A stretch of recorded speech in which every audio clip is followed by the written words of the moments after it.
wai wannan gayan ne zai yi wa mugunta mai shayin nan ya ban shayi ko ɗagawa bai yi ba, wallahi sai na rama. Bari ka ga.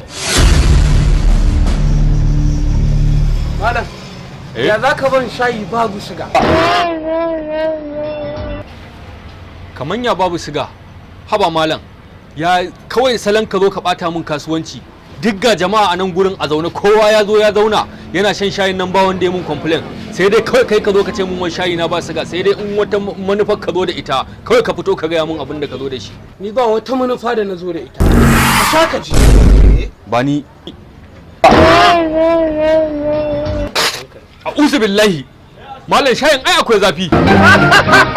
Damun mugunta ka haɗa mu. Don haka ina so in gaya maka.